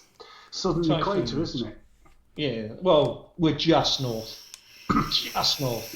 If you fly an hour and a bit over to Indonesia, then you cross the equator. Right. Yeah, we're just north. Some of the southern islands, the tiny little islands right down south, they might be south of the equator. Because it's a huge, I mean, the Philippines is a huge archipelago, 7,000 islands or something, I think we are. Really? Is that many islands? Yeah. Wow. Yeah. I think they claim it's the largest archipelago in the world, but I've got this funny idea that Indonesia might be. But anyway, that's something that somebody can Google. So we when's get your monsoon typhoons season? and they're horrible. When's your monsoon season then? Now. Right. It's starting now. That's why I said it was bucketing down with rain this afternoon. They had a typhoon down south last week or the week before. But we normally see here, Luzon, the main island up north, we normally see maybe 6 or 7 a year, and they can vary. I mean, 2008 was a real big one. I was on the 29th floor of a building, and a dustbin lid went past my window. Jeeps. God, Bennett. Looked, oi! Go. Looked outside the window, and there was an Arctic on its side, right straight down outside my office window. Yeah, it can get a bit naughty, and the drainage here is atrocious. I'll show you some pictures. So just Google it. Google typhoons in the Philippines. I take it then if you get a decent amount of rainfall, you've got Richards all over the high street then. I tell you what, there's right in the centre. Makati's like the financial district of Manila. It's the main district, and it's relatively modern with underpasses, walkways underneath the main roads and stuff. And down in those underpasses were vending machines, ATMs, the lot. It flooded up to the road level, and people with scuba gear were trying to get into the ATMs. a few years ago. That sounds That sounds like a reasonable thing to me. I've got to admit, Steve, I'm sat Talk here about laundering money. literally. It'll dry, be right. You sat here thinking what? I was sat here thinking it might be a bit boring looking white-wise, but at least we're safe with weather. Well, See, Ben, Mark and I live very close to each other, so we're sort of North Notts, South Yorkshire border, but we are very rural, so it's just green fields and trees wherever you look. Yeah. Yeah, that's where I was brought up in that. Mm. After I left London, I was dragged up in a field. You see, we're mega I loved lucky. it. We're mega lucky here because we're sort of like we're out in stakes, but we're literally 20 minutes away from Sheffield. Yep. Doncaster on the other side. Oh, Yeah. Okay. I used to go to Sheffield quite a lot. I used to play for Chelmsford Chieftains. We used to play what was the Sheffield Sabres back in the day, many years ago. Ice hockey. Still big. Yeah. Steelers. Is it? Steelers Oh, still God. big, yeah. Is it Steelers? I Huge. thought it was the Sabres. Sheffield Sabres. Yeah, Right, Steelers. whatever. Steelers Yeah. now. A long time ago. Massive. But yeah, where are we? So we sent cash out to my aunt. She lost her house and most of her land in a landslide after a typhoon passed through. One of the bad ones in the 90s. That was from Vic. What we got? A Ring of Fire. That's a great curry. And then Stuart's put not as good as chicken tikka. That stuff was horrible. Did you see? Did you see the chicken tikka review that Mark did? That was funny. Oh, Disc brakes. yeah, it was just rubber. I mean, Bill's in God's own country because he's at Whitby way, isn't he? Yeah, Bill's in Whitby. Oh, I love Whitby. Whitby. Whitby. I was up in Teesside for a number of years. My stepfamily's still up there, so. Many years ago, my dad was into photography. He used to do the colour plates for when there used to be multiple plates made out of acid to get the different colour. He used to work for Vogue. We used to work for Vogue and a few of the other magazines in the city. And there was a really famous photographer from Whitby. They used to take some beautiful. I've got a big. Well, I haven't got it here, but I have a big like coffee table book of sepia photography from. I can't remember the photographer's name, but some amazing stuff in Whitby back in the day. All the fishing and. Yeah. You're not on about Sutcliffe, are you? That rings a bell. Could be. Long time ago. Yeah, because long time ago. I mean, these are my dad old was into it. photos. These are really old photos. Yeah, proper old sort of 1800, early 1900 Sutcliffe stuff. Yeah, Sutcliffe. Right. Yeah, I've got a tabletop book of it back in the UK. Amazing. Yeah, we've got quite a few Sutcliffe photos. I mean, it always makes me laugh. People sort of pull Teesside and Cleveland to bits, saying, oh, it's rough and it's industrial. You get 15, 20 minutes outside the actual city, it's gorgeous. I think I lived in Bangkok, I lived in Jakarta, obviously live here. Once you get outside the city, things change. I originally lived here because of work, but now I'm sort of semi-retired now. But I live here because of the kids' schooling. If it wasn't for that, I'd be out on the beach somewhere.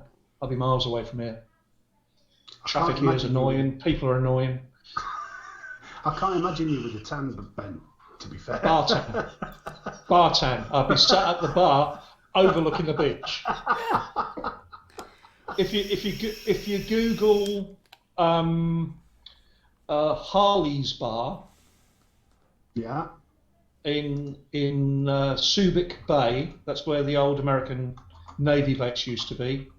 There might even be pictures of me on there because that's where I like to hang out. It's an expat. Lots of expats live there, and it's just it's about 2.5 hours from here. I nip up there on my motorbike, up on the tollways. Get up there in a couple of hours. Just sit there on the beach with a beer. See, I was right. Sutcliffe Gallery. There you go. Yes. In fact, I think the shop's still the same place. It's been there for absolutely donkey's years. In Whitby, that we got our rings blessed at St Mary's Church. You know, right next to the Abbey. So we got married 1 week, and the week after we went to St Mary's Church. It was nice. Very nice. It's just. Are you looking it up there, Steve? I am, mate. I am. Is it Harley's Hotel? Hotel and pub, yeah. It started off as a pub, and they put the rooms on. Sorry, it started off as a hotel, and they put the huge pub on the side. Are you googling again? I think that's the right place. Yeah, it's run by the infamous Stephen Ickmott, Icky Ickmott, who was known as the General back in the day for the Chelsea Headhunters. Oh, blimey. Oh, yeah, here we go. Home with Live Sports, Premier League. Yeah. Led Zepp on the bar. Looks like locally made furniture in the bar. Cheers, yeah. Cracking place. I think there may well be a picture of the Colonel playing a pool there. The General, yeah. The General, yeah. The Chelsea Headhunters. That's going back a bit, isn't it? Yeah. Yeah, I knew him from those days. When he used to run with West Ham, I knew him from those days. We bumped into each other in Thailand about 20 years ago, and I've been mates ever since. You're making yourself sound rather tasty here, young man. No. I was never one of the naughty boys. I was never one of the naughty boys. Yeah. Well, the link's there in chat if people want to have a look at the pictures, because there is a fine selection of the inside of this place. Yeah. It looks absolutely brilliant. The sort of place I'd love to just spend hours. It's just you just hang out, yeah. And the good thing is because it used to be a US, the whole of Subic Bay was a US Navy base. It's where all the fleet still pulls in there sometimes if they want to give China a bit of a scare. It's the place is absolutely full of totty. There you go. Lots of bars. Being happily married, young man, I would have no interest in that whatsoever. I don't know what he's on about. Having a clue, mate. What's this totty you speak Totty? of? Is that some sort of soft drink? I thought it was a nightcap. What, slipping into some totty before bed? Yeah. The largest St George's Day march in the world outside of London is held from Harley's Bar. Awesome. It seems all the Brits get together and they march along the main high street there, and obviously there's lots of entertainment and bars, and you have a drink in each of the bars that's owned by a Brit or run by a Brit, and it gets very, very messy. So it's a pub crawl.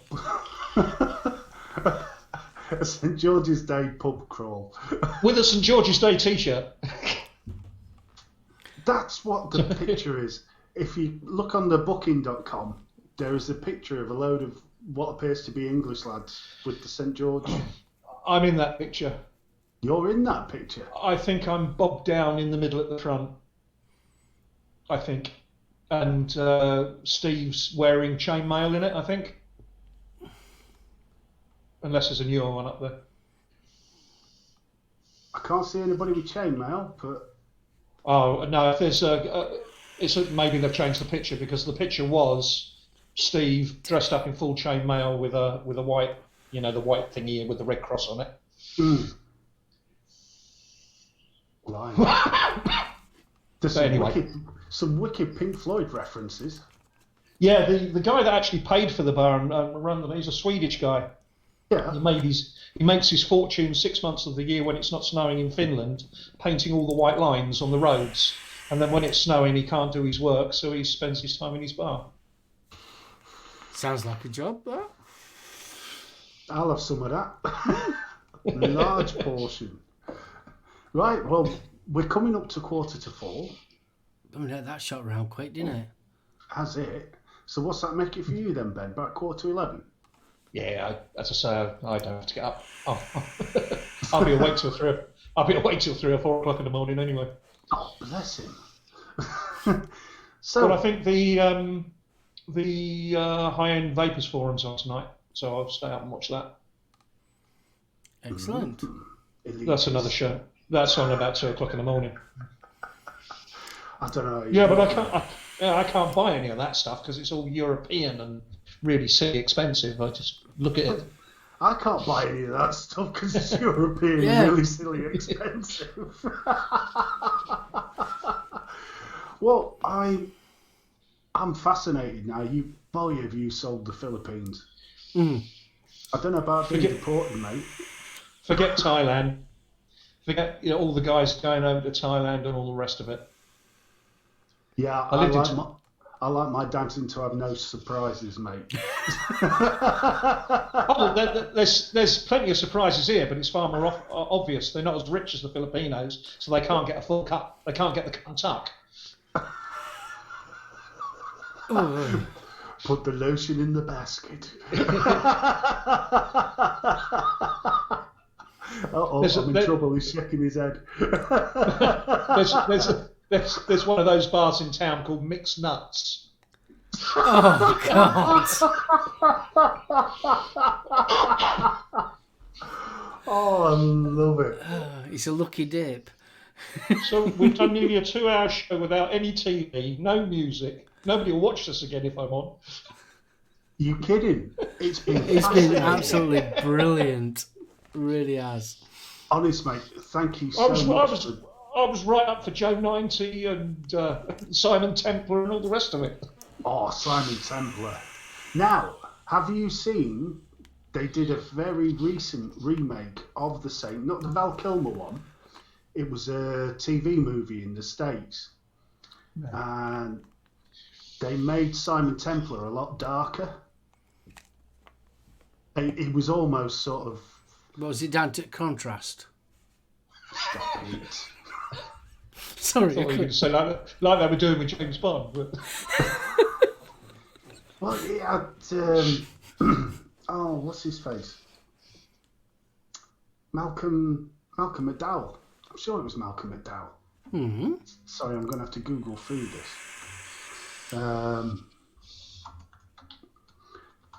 It was really. I mean, it was sort of Man in a Suitcase sort of feel, but using the same.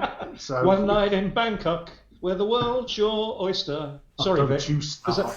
No, Vic start. Vic's got it. God, I spent a decade trying to get that out of my head. As I say, forget that. Come over here. Here we go. Every time you mention Bangkok, I always think of Hangover, the film. That's why they call it Bangkok, baby. I lived in Bangkok for 7 years. Married to a Thai for 11 years. I'm actually only 21. Bangkok does that to you.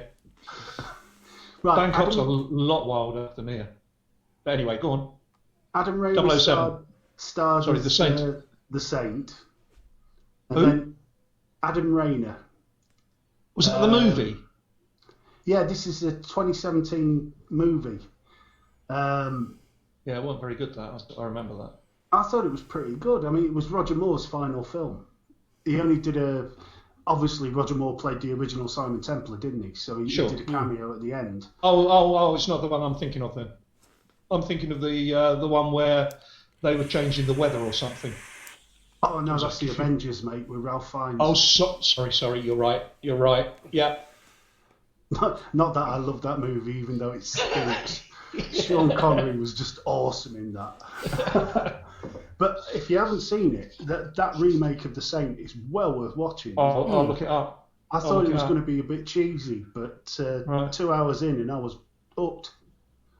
So. Yeah, so Simon Templar, I vaguely remember it as a nipper, and I found it's all on YouTube. and I watched a couple of episodes on YouTube.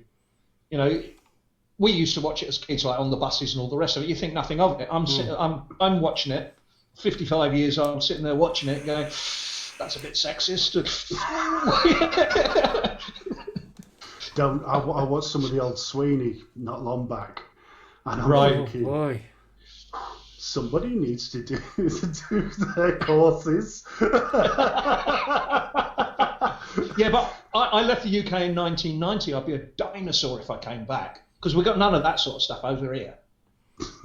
I am a dinosaur, mate. Yeah, but I'm a dinosaur. You know, of course. No, I mean the equality and all the rest of it is the Sweeney. I mean, that one line that John Shaw comes out with, "We're the Sweeney and we haven't had our dinner." That was it. Yeah, it's like, I remember why I loved this so much. But did you see the remake of it? Sorry, I'm looking at Bill Richards there. He was written as a dark character, but Roger Moore could only raise one eyebrow.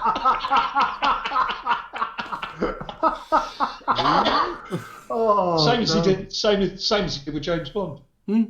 Well, yeah, but it was weird because it was effectively he took Simon Templar into Bond. Yeah. It was the same character. Yes. Yeah, of course it was. Yeah. Just a suave dandy, as I think they used to call him.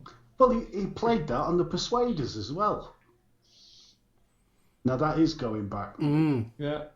Tony Curtis and Roger Moore. Who took over from Roger Moore as the Saint? Ian Ogilvy, That's it. the White XJS. That was late 70s. See, that's when I Yeah. started. That was when I started watching The Saint. Now he was a bit rougher. He still had the charm, but there was a sort of slightly psycho edge to him. Yeah, that's right. I mean, it was good stuff. I remember Sundays, it always used to be bath before school, downstairs to watch The Saint, and then bed. Whether you needed it or not, get your hair dried whilst listening to Sing Something Simple, or was it Songs of Praise? Oh, then The Saint came on. And then your mum starts inspecting your fingernails, like, we're going to have to get these chopped. No!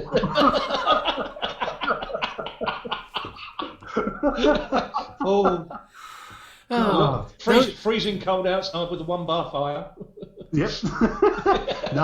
And let's not forget, she used to make you sit on the dining room table, chair, and paper around it with a knit comb. Yeah. Oh, knitting or the Bug Explorer. Yes. You knew you were in for hell as soon as you took that letter home from school. Yeah. Oh, I remember them Sundays. The Champions.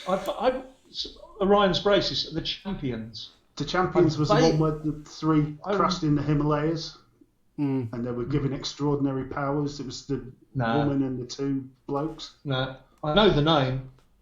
But I don't remember any of what you just said there. Hold on, let's have a look. Randall Knopkirk was one of the old black and white ones that I used to like watching with my mum. Oh, Randall. Remember Randall? Yeah. Awesome. Yeah, the old black and white one, not the remake one. The original one. That was funny. Yeah, I mean, the Vic Reeve one didn't do anything for me. Vic Reeves. Oh, yeah, they did it, didn't they? Yeah. Yeah, I never watched that. I've never been a Vic Reeves fan, to be honest with you. And one that I've just started watching on YouTube in the last couple of days is The Prisoner. Oh, yes. I've watched the first 2 or 3 episodes of the original. I've just watched the first 2 or 3 episodes. I love that. I so love. Right, The Champions is available on YouTube. Right. From the beginning. I'll look that one up. And it was.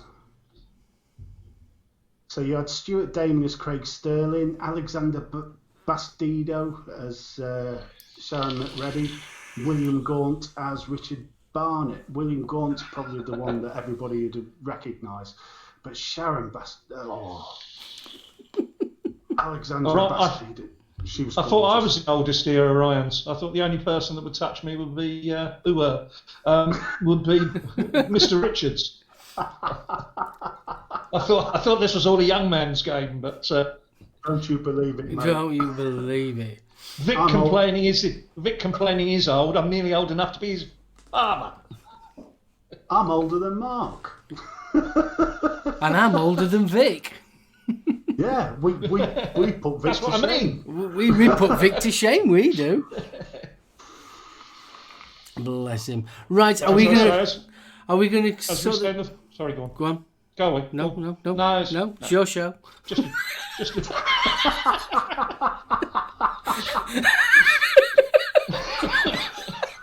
Oh, shut up. Sorry. Oh, you broke him now, Ben. Go on, you were saying, sorry. No, I can't even remember what I was going to say. Well, it couldn't have been important then, could it? No, far from it. It was just a joke. Oh, I know. I was just going to say in the Philippines, as I said earlier, you're as old as the girl that you feel. So. It's like that round here, son. That's why my wife's 7 years younger. Oh, bless you. Bless you. Mine's 16. She'll love you for that. Oh, bless her. Right. I nearly said something then. Not 16 years old. I was going to say, that was the next question. We've heard about this Manila place. Oh, right. Are we going to wind it up? Yeah, we've got to. Ben, thank you so much for being a guest this afternoon. It's been absolutely wonderful. Been awesome. It really has. And absolutely nobody gets invited on your show. It's brilliant. Well, you're guest number 2. Paul was first, and you're the second. Yep. I think he was a little bit more informative. Are you having him back on? Yes. I hope so. Yes. Good. He's brilliant. And we're definitely Absolutely having you back on. Definitely. We want you Proper back giggle, on. mate. Oh, dear God. Yeah, try and get ID Voker on if you want to see some sexy porn. I've got some okay stuff. He's got some really nice he stuff. really has, yeah. Oh, God, he continuously just torments me. It's just terrible. Yeah, it's like, as soon as I turn Instagram on, he's there. Every time he's just taunting me. It's like...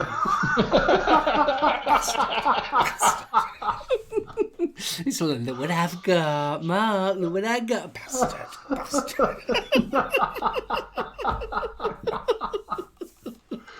Oh, man. Dear So, gosh. Ben, am I right in saying this is your first full-length live show? Yes. Yeah, I've done a couple of guests. I come on late on the show with Chunkmeister, purely because I know his co-host used to live in the Philippines. We were mates. But yeah, this is my first proper show. Full-length show. Not proper show.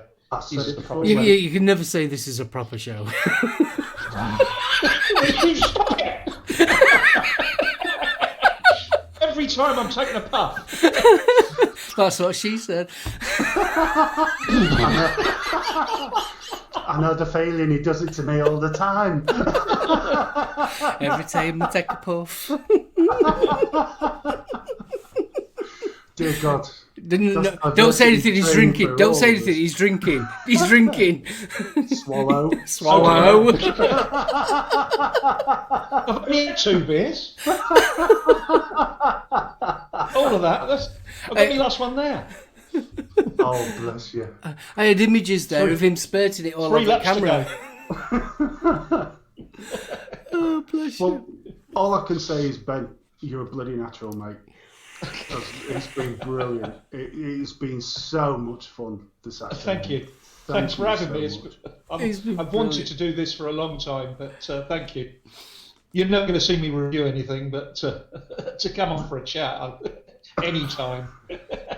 I think it's good to have people on that are not reviewers as well, because you see a different side and you see a different aspect of vaping, which I think is absolutely Yeah, it's brilliant. just there's plenty of vape enthusiasts out there, that have got a wealth of knowledge, a wealth of experience, that can add some value. Yeah. I don't say I've added any value, but No, I mean, I wouldn't have known half the stuff about the Philippines. Yeah, a little place halfway around the world, but yeah, I know what you're saying. Yeah. Well, you said it yourself. There's a lot of mods coming out of the Philippines. You know. Oh, you see a lot of the good stuff. There's a lot of crud as well. A lot of bottom. Don't think that the Philippines is just high quality, high end heaven. It's not. That's the stuff that like Vishasan and DPM and a few of the others.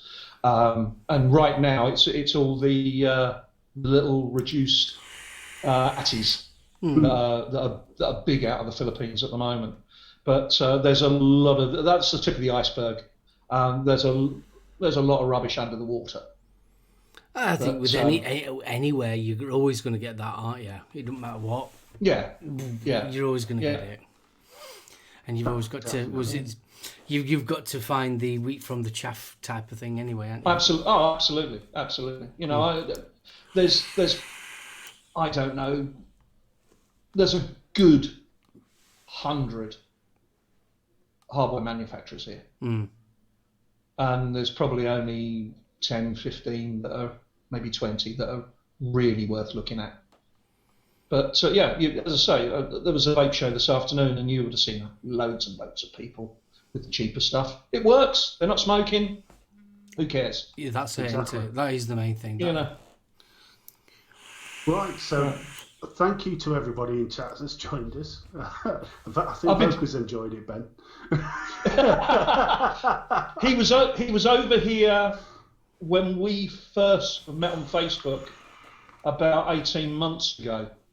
And we sort of vaguely said, let's meet up, and we never did. But I guarantee next time he's over, we'll meet up. Good stuff. Because his missus, I'm not sure where, he's got people over here in the Philippines. I'm not sure where they're based. But we've got to, Mr. Voka, we've got to meet up. We've got to meet up. I'll show you mine if you show me yours. On that note, just put a tip in. On that note, ladies and gentlemen, right, I'm going to give a big shout out to both of you guys. It's been absolutely brilliant. Thank you, Steve. Thank you, Ben. I want to give a big shout out to Chat as well. Chat, you've been absolutely awesome in this show. It's been absolutely fantastic. So I'm going to say my thank yous, and I will see you all next week. Don't forget the home service on Thursday. And then I'm going to pass it to Steve, and then we'll go to Ben next. We'll go to Ben next, and then you, Steve. I'll let you say your goodbyes and thank yous. It's been a blast. I'm just so happy you gave me the opportunity. It's brilliant. I can't say anything else. Brilliant. Thank you for having me. Brilliant. I hope I haven't sworn or done too much wrong, and maybe we can do something else again sometime. Definitely. Brilliant. 100%. Yeah. 100%. So simply, I'll keep it short and sweet as we say in the Philippines, paalam. Goodbye. Paalam. Once again, massive thank you to Ben. Huge. It's been such a giggle, mate. Really has. Mark, as always, mate, brother from another mother.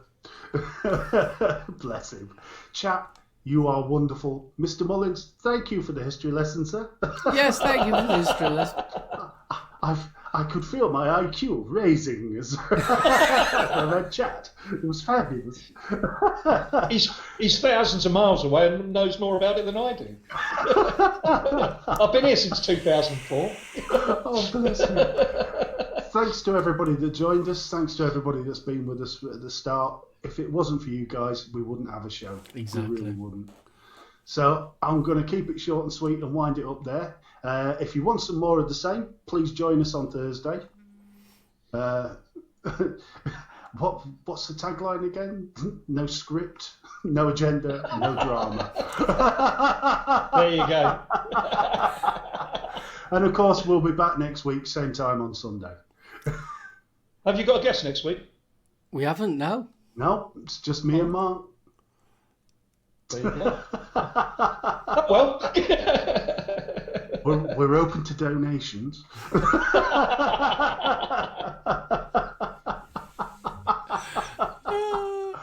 Bless you. Right. Take care. Indeed. So we say good night, Thank Mark? you. Good night. Bye. Bye. Bye. Hello.